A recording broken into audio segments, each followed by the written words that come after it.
अलैकुम। प्रोग्राम अक्स बरक्स के साथ मैं हूं शाइस्ता शहजाद। नाज़रीन, कौमी सलामती कमेटी के इजलास में अदम शिरकत के बाद अपोजिशन इत्तेहाद ने अब ईद के बाद अमन व अमान की सूरत हाल पर ऑल पार्टीज कॉन्फ्रेंस बुलाने का फैसला किया है। जराये के मुताबिक ऑल पार्टीज कॉन्फ्रेंस में हुकूमत के अलावा तमाम अपोजिशन की जमातों को शिरकत की दावत भी दी जाएगी और साथ ही इस इत्तेहाद को मजबूत करने के लिए अपोजिशन ने ज़ैली कमेटियां भी तश्कील दे दी हैं, बुनियादी ढांचे की मंजूरी दे दी है और 3 ज़ैली कमेटियां तश्कील दी गई हैं। राब्ता कमेटी की सरबराही असद कैसर को सौंपी गई है, जबकि सियासी सरगर्मियों की कमेटी हामिद रजा के हवाले की गई है और तीसरी कमेटी ईद के बाद अमन अमान की सूरत हाल पर तमाम जमातों से रवाबित कायम करेगी। अपोजिशन इत्तेहाद की मुमकिना सरबराही लतीफ खोसा को दी गई है। लतीफ खोसा दीगर जमातों के साथ मिलकर ऑल पार्टीज कॉन्फ्रेंस बुलाएंगे, लेकिन अपोजिशन के लिए यह बड़ा टारगेट है कि इस वक्त मौलाना फजलुर रहमान ने जिसे मनाने की भरपूर कोशिशें भी जारी हैं, ताहम सबकी नजरें इस वक्त मौलाना पर हैं। हुकूमत पर उम्मीद है कि वो मौलाना को अपोजिशन इत्तेहाद का हिस्सा बनने नहीं देगी, रोक लेगी। और रहनुमा पाकिस्तान पीपल्स पार्टी शर्जील इनाम मेमन कहते हैं कि मौलाना फजलुर रहमान एक ज़िरिक सियासतदान है। वो जानते हैं कि किस वक्त में कौन से फैसले करने हैं, किसका साथ देना है, किसका साथ नहीं देना। तो मौलाना इस वक्त में खासी अहमियत इख्तियार कर गए हैं। अब ईद के बाद जो एपीसी बुलाने का फैसला किया है अपोजिशन जमातों को मिलाकर, इसी सारी सूरत हाल पर हम बात करेंगे। सबसे पहले प्रोग्राम में ज्वाइन कर रहे हैं मलिक रफीक रिजवाना साहब, एक्स गवर्नर पंजाब है, सीनियर सियासतदान है, उनको वेलकम करते हैं। अस्सलाम वालेकुम सर। वालेकुम सलाम। बहुत शुक्रिया सर आपके वक्त का। सबसे पहले मलिक साहब ये जानेंगे, आ रही है जी। सॉरी, हेलो जी सर, आपको मेरी आवाज आ रही है? अब आ रही है मगर थोड़ी आ रही है, जरा ठीक है, मेरी आवाज को प्लीज बढ़ा दे। पैनल कंट्रोल रूम मेरी आवाज को बढ़ा दे। मलिक साहब, सवाल ये है अब ठीक है कि अब ईद के बाद अगर ऑपोजिशन इत्तेहाद बनता है, सबसे पहले तो हम ये बात कर लेते हैं कि इस ऑपोजिशन इत्तेहाद का टारगेट क्या है, इससे नतीजा क्या निकालना है ऑपोजिशन ने।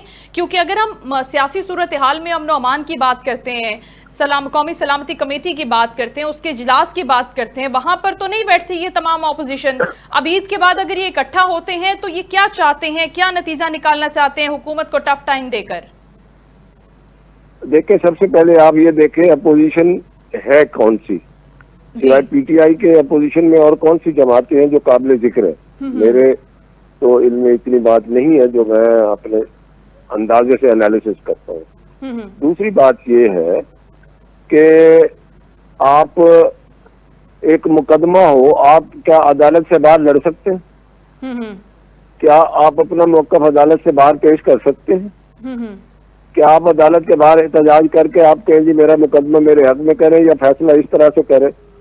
ये अदालत प्रॉपर फोरम था, वही कमेटी का इजलास, वही पार्लियामेंट जी, और वही प्रॉपर फोरम है। वहां तो जाते नहीं है, जाते हैं तो बाइकआउट करके आ जाते हैं।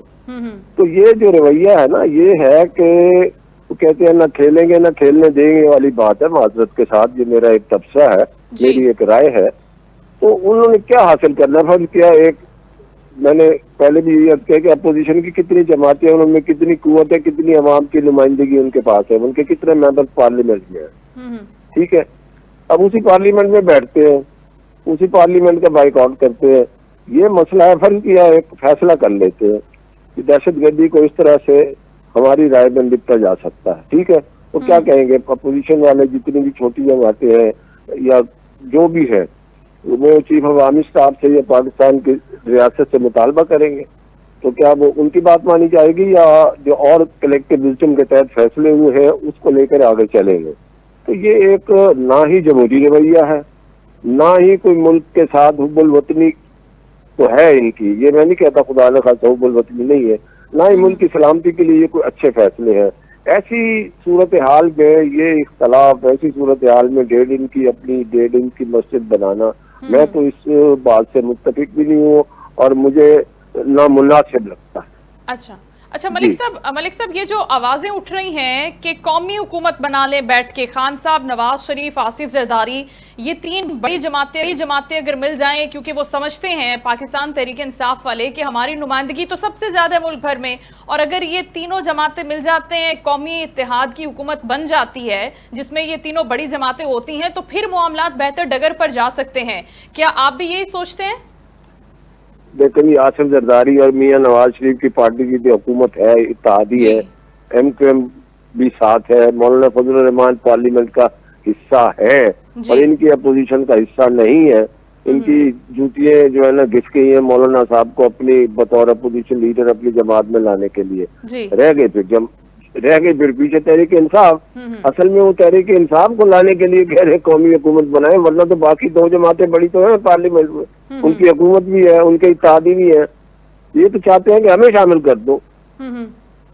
तो नहीं, गवर्नमेंट नहीं चाहती, हुकूमत नहीं चाहती, जैसे ईद के बाद देखे गुजारिश ये है, चाहने की बात नहीं है, वो अपने मुकदमात है उनको फेस करे और let the law take its course और everybody should be brought to justice.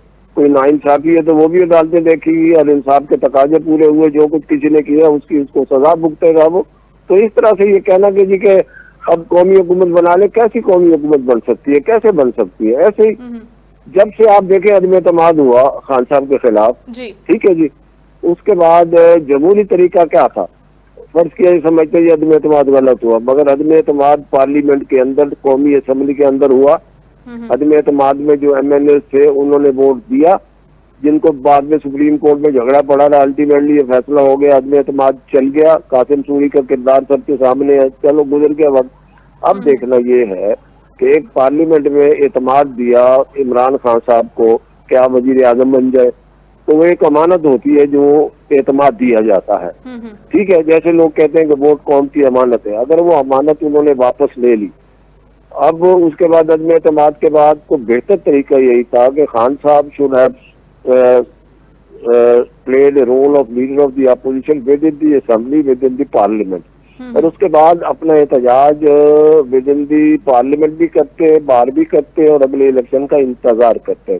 उसके बाद इस्तीफे दे दिए, इस्तीफे वापस ले लिए, तनख्वाहें ले ली, उसके बाद KPK की असेंबली तोड़ दी, फिर उसके तोड़ने के बाद उसी के इलेक्शन में हिस्सा लिया, पंजाब की असेंबली तोड़ दी, पंजाब की असेंबली तोड़ने के बाद पूरी चीज में हिस्सा लिया। आखिर ये क्या चाह रहे हैं? अपने हाथ से घर बनाते हैं, उसको गिरा देते हैं, फिर कहते हैं नया बना ले। क्या ये, मैं नहीं समझता कि ये कोई डेमोक्रेटिक व्यू है या डेमोक्रेटिक रोल है या डेमोक्रेटिक एटीट्यूड है। I don't agree with them. एक पार्लियामेंट है, उसके हिसाब से चले। कौन सा इलेक्शन है जिस पर उंगली नहीं उठती है? 2018 में क्या हुआ? इमरान खान साहब हमारे नजरिए के मुताबिक, हमारी सोच के मुताबिक कैसे लाए गए? अब बात यह है कि प्रोसेस में चले, प्रोसेस का हिस्सा बने, वही ही आप शोर मचाए। बाहर खड़े होके कहना कि जी हमारी हुकूमत बननी चाहिए थी, हम जीत गए थे। भाई जीत गए थे, फिर तो अदालती तरीका है, इलेक्शन पिटीशन की हुई है, अभी तक किसी का फैसला हुआ है, ठीक है। अदालती निजाम पर बड़ी उंगली उठती है, अदालती निजाम पर बड़े सवाल उठते हैं, मगर जिस प्रोसेस में रह रहे हैं, जिस आबो हवा में रह रहे हैं, जिस माहौल में रह रहे हैं, उसके मुताबिक ही चलना है।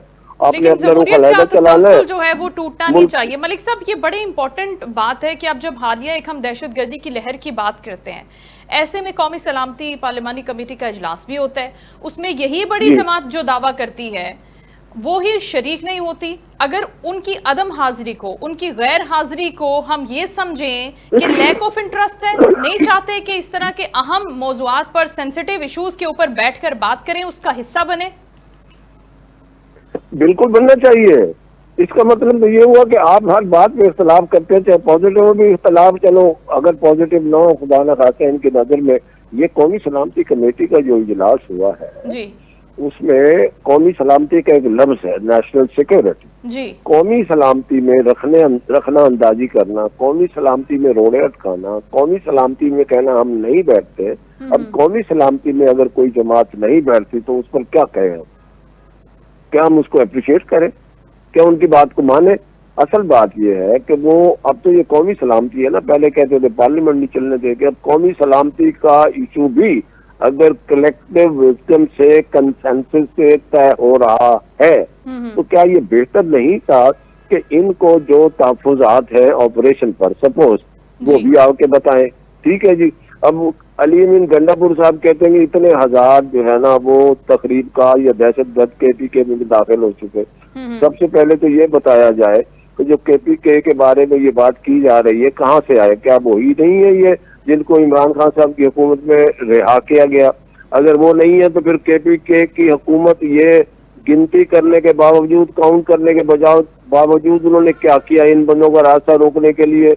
उन्होंने क्या किया इन 9000 बंदों को जो है ना पकड़ने के लिए? उन्होंने क्या किया इनके खिलाफ कार्रवाई करने का, सिर्फ एक नारे बुलंद करने हैं। और उन्होंने ये भी ऐलान कह दिया कि हम ऑपरेशन नहीं होने देंगे। भाई ऑपरेशन नहीं होने देना चाहिए अगर आप समझते हैं तो कौमी सलामती कमेटी में आके बताएं व्हाट आर द रीजन के ऑपरेशन नहीं होना चाहिए। व्हाट आर द रीजन के जो चीफ ऑफ आर्मी स्टाफ ने कहा we will have to behave like a hard state. आप अपनी वजूहात बताएं। क्या दहशत गर्दों को नरमी से नेगोशिएशन से अब बात की जा सकती है? बहुत सारे और मसाइल हैं। तो जो बात जहां करनी है, जैसे मैंने एट दी वेरी आउटसेट आपसे गुजारिश की है कि आपने मुकदमा लड़ना तो अदालत में लड़ोगे भाई।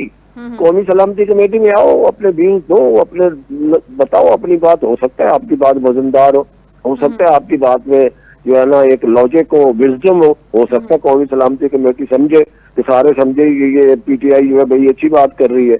तो बात ये है कि ये नेगेटिव कब और तक चलेंगे। और जहां तक सर आपने ऑपरेशन की बात की, अगर ऑपरेशन, वैसे तो तलाल चौधरी साहब का आज का स्टेटमेंट मेरे सामने है, वो फरमा रहे हैं कि केपी में किसी सूरत ऑपरेशन की इजाजत नहीं देंगे। अली अमीन गंडापुर साहब ने जो ये दिया है स्टेटमेंट, ऑपरेशन हो भी नहीं रहा। ऑपरेशन के हवाले से अभी कोई हतमी फैसला हुआ भी नहीं है। लेकिन अगर दूसरी जानिब अगर अफगानिस्तान के मामलात, या वो कह रहे हैं कि अफगानी जितनी तादाद में मारे जा रहे हैं ऑपरेशंस में या इस तरह की कार्रवाइयों में, उतनी ही तादाद में आते जा रहे हैं, तो फिर अफगानिस्तान के हवाले से कोई पॉलिसी तो वजह करनी है ना? देखिए बात सुनिए, ये तो उनका बयान प्रो अफगानिस्तान लगता है, प्रो अफगानी लगता है। सबसे पहले we have to be pro Pakistan. सबसे पहले हमारी मोहब्बत पाकिस्तान के साथ है, ठीक है ना जी। हाँ, जो अफगानी महाजरीन आए थे जिनका कोई कसूर नहीं है, वो महाजरीन है, they should go back to their country. अब हम मुतामिल नहीं हो सकते। और उन्हीं अफगानियों के हवाले से कुछ ऐसे क्लूज मिले हैं कि उन्हीं के पास आके कोई जगहों पे पनाह लेते हैं दहशतगर्द, और फिर उन्हीं के हवाले से, उन्हीं की मदद से या उनके किसी भी सपोर्ट से आगे दहशतगर्दी करते हैं। तो उन अफगानी भाइयों को पाकिस्तान में रहने का कोई जवाब नहीं है। पाकिस्तान ने तो कितने लाख अफगानियों की मेहमानदारी की, उनको भाइयों की तरह रखा। अब उसके बाद ये कहना कि दहशतगर्दी जो है ये ऑपरेशन नहीं होना, ऑपरेशन का सही था आपने, फैसला तो नहीं हुआ। मगर क्या जब एक नेशनल लेवल पे फैसला हो जाए और फिर उसके बाद फर्ज किया ऑपरेशन का ऐलान होता है, तो ऑपरेशन किसके खिलाफ होगा? दहशतगर्दों के खिलाफ होगा ना। तो फिर जब दहशतगर्दों के खिलाफ अगर कौमी सलामती कमेटी ये फैसला कर लेती है कि ऑपरेशन होगा, ऑपरेशन मीन्स के आयरन हैंड से निपटा जाएगा, ठीक है। तो उसका कहना कि नहीं करने देंगे, नहीं होने देंगे, इससे मुराद क्या है? फिर इसको बड़ी दूर बात जाती है। ठीक है मलिक साहब, आपको याद होगा वो स्टेटमेंट, वो भी गंडापुर साहब का स्टेटमेंट था, ये कोई 2-3 महीने पहले जब ये लहर बाकायदा तौर पर आना शुरू हुई थी, पाकिस्तान में फैली थी, केपी की बात करें या बलूचिस्तान की बात करें, तो उन्होंने ये भी स्टेटमेंट दिया था कि अफगानिस्तान से दहशतगर्दी हो रही है, पाकिस्तान की दरअंदाजी हो रही है, इस्तेमाल किया जा रहा है। तो हम ऐसा करते हैं कि हम एक डेलीगेशन बनाते हैं और डायरेक्टली केपी हुकूमत जाके अफगानिस्तान बात करती है उनके वफूद की सतह पर, आला सतह पर। तो ये भी तो उन्होंने एक दिया था ऑप्शन, उसमें भी उन्होंने वफाकी हुकूमत को, फेडरल गवर्नमेंट को इसके अंदर ऑन बोर्ड नहीं लिया था। ये तो इंतहाई गलत फैसला है कि एक सूबाई हुकूमत कह दी कि हम कौमी लेवल पे हम जो है ना एक हुकूमत, मरकजी हुकूमत का किरदार अदा करेंगे and we will work as a foreign minister, we will work as a foreign delegation. ये कैसे हो सकता है कि केपीके की हुकूमत के वजीर आला साहब एक वफद बना के चले जाए? उनको चाहिए था कि अगर उनके जो भी सोच है, अगर वो इसको समझते हैं कि मेरी सोच पॉजिटिव और बेहतर है, तो उनको सबसे पहले तो वजारत खारजा से बात करनी चाहिए थी, फिर हुकूमत से बात करनी चाहिए थी, मरकजी हुकूमत से। उसके बाद फिर वही बात होगी कि अगर उनकी बात में कोई वजन है और वो कोई अच्छा पॉजिटिव रोल अदा कर सकते हैं, तो फेडरल गवर्नमेंट और through ministry of foreign affairs वो रब्ता करते हैं अफगान गवर्नमेंट से, और फिर कोई ना कोई डेलीगेशन और जिरगा जो है वो भेजते। ये अकेले ये कहना, मतलब कोई बात तो ऐसी बता दे इनकी, कोई किसी बात पे हम फॉलो कर सके मुल्क की सलामती के लिए, कोई बात तो बता दे ऐसी हो जिसमें हम कहें उसमें कोई लॉजिक है। मैंने तो अदम एतमाद के बाद की सारी चीजें बताई हैं, और खान साहब की वो बातें भी याद है, वो कहते थे अदम एतमाद से तो बेहतर था पाकिस्तान पर आते बम गिरा देते। चलो गुजर गई बात, आगे सीखना चाहिए, अपनी गलतियों से सीखना चाहिए, दूसरों की कामयाबियों से सीखना चाहिए। कुछ तो मेच्योरिटी आनी चाहिए, आगे बढ़ना चाहिए। पाकिस्तान इन चीजों का मुकाबल नहीं हो सकता। हो सकता है सियासी तौर पर बड़ी मुखालफत होगी। अभी अपेरेंटली जो फोकस है ना, जो ईद के बाद के मौलाना साहब को मना लिया जाए किसी तरह, जाहिर है मौलाना साहब बहुत इंपॉर्टेंट रोल प्ले करेंगे अगर उनकी तहरीक में, उनकी उसमें शामिल हो जाते हैं। ये जो एंटी हुकूमत, एंटी गवर्नमेंट चलाई जा रही है इस वक्त, तो आपको नहीं लगता कि अगर मौलाना साहब शामिल हो जाते हैं, जिसके चांसेस कहा जा रहा है मुख्तलिफ सियासी रहनुमाओं की जानिब से कि बड़े कम है, शर्जीला नाम मेमन साहब का स्टेटमेंट भी मैंने इंट्रो में पढ़ के सुनाया, अगर ऐसा होता है तो क्या वाकई मौजूदा हुकूमत को खतरा हो सकता है इस इत्तेहाद से? लेकिन ये तो बहुत बड़ा अगर है, ठीक है ना जी। पीटीआई और मौलाना दे आर पोल्स अपार्ट, ठीक है ना।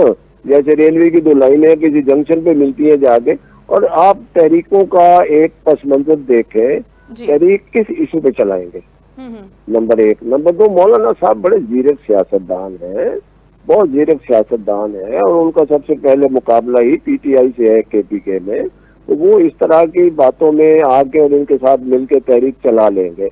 मैं नहीं समझता कि वो इस तरह का कोई फैसला करेंगे, नंबर एक।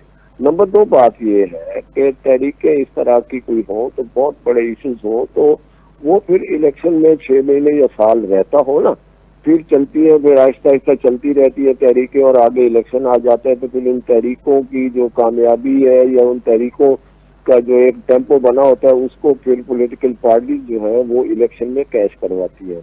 अभी तो 4 साल पड़े हैं, इंशाल्लाह ये हुकूमत काम भी कर रही है। और देखिए अब वजीर आजम साहब जो कुछ कर रहे हैं, और पंजाब के हवाले से मरियम नवाज काम कर रही है, ठीक है, इंडिपेंडेंट एनालिसिस लोगों से कराएं, लोगों से पूछे, काम तो कर रहे हैं, मेहनत तो कर रहे हैं। अब लोग कहेंगे जल्दी रिजल्ट मिल जाए, उसका तो टाइम लगेगा क्योंकि बड़े एजेड ओल्ड प्रॉब्लम्स हैं। तो मैं नहीं समझता कि मियां अपना मौलाना फजलुर रहमान साहब जो है वो इनकी अपोजिशन में शामिल होंगे, नंबर एक। नंबर दो, मौलाना साहब कोई तहरीक चलाएंगे। नंबर तीन, कोई उनकी कामयाबी का खुदा न खासा इकट्ठे हो जाए, कोई चांस है, मैं नहीं समझता। ठीक है ना, इस वक्त मुल्क के तकाजे कुछ और है, ये तहरीकों पे लगे हुए हैं, मुल्क की जरूरत ही कुछ और है, ये एहतजाज में लगे हुए हैं। बिल्कुल ऑपोजिट डायरेक्शन में चला जा रहा है ऑपोजिशन की जानिब से। बहुत शुक्रिया मलिक रफीक रिजवाना साहब, गुफ्तगू फरमा रहे थे, एक्स गवर्नर पंजाब और सीनियर सियासतदान। उनका यही कहना था कि अभी जो सिचुएशन चल रही है उसमें हुकूमत बड़े अच्छे तरीके से काम कर रही है, रफ्तार कम हो सकती है लेकिन खुलूस नीयत के साथ काम कर रहे हैं और तसलसल के साथ काम कर रहे हैं। जब तसलसल बरकरार रहता है काम करने का तो फिर तरक्की करने से, बेहतरी आने से कोई रोक नहीं सकता। लेकिन इस तरह से अगर इन तहरीक को इंड्यूस किया जाएगा और इंट्रोड्यूस किया जाएगा बारहा एट डिफरेंट लेवल्स, जब मुल्क में दहशतगर्दी है, जब मुल्क में लॉ एंड ऑर्डर की सिचुएशन खराब है, ऐसे में मुल्क को और भी बहुत सी चीज़ों का सामना है। जहां पर हम इकोनॉमिकल सिचुएशन की बात करते हैं, महंगाई की बात करते हैं, बेरोजगारी की बात करते हैं, तो इन तमाम मसाइल के साथ जब हुकूमत नबर्द आजमा है मुख्तलिफ महाजों पर, तो अपोजिशन अगर उसमें एक सपोर्टिंग रोल प्ले करती है, अगर ज्यादा बेहतर रवैया इख्तियार करती है, तो इससे हुकूमत को मदद मिलती है और कौम और मुल्क तरक्की करता है। लेकिन अगर दूसरी साइड पर हम ये देखें कि एक टाइम के बाद, कुछ अरसे के बाद अपोजिशन एक नई तहरीक लेकर आए और उसमें एजेंडा क्या होगा, उनका जाती मुफाद होगा, उनका अपना फायदा होगा, पॉलिटिकल फायदा होगा, पॉलिटिकल गेन होगा, या पार्टी का अपना कोई एक फायदा होगा, जिसकी बुनियाद पर वो एक तहरीक का ऐलान कर देते हैं और फिर मुल्क में एक मरतबा फिर अमन अमान की सूरत हाल ख़राब हो जाती है, डिफरेंट चैलेंजेस हो जाते हैं हुकूमत के लिए और हुकूमत का सारा इंटरेस्ट एक तरफ हम देखते हैं कि चला जाता है। ऐसी सूरत हाल में अगर मौलाना फजलुर रहमान साहब की हम बात करते हैं तो उनका रोल, पार्ट उनका बहुत ही अहम है, लेकिन वो बहुत समझदारी के साथ, बहुत ही देखभाल के ये फैसला करेंगे कि उनको अब इस अहम वक्त के ऊपर किसके साथ चलना है, किस डगर पर चलना है, कि मुल्क किस डायरेक्शन में जा रहा है।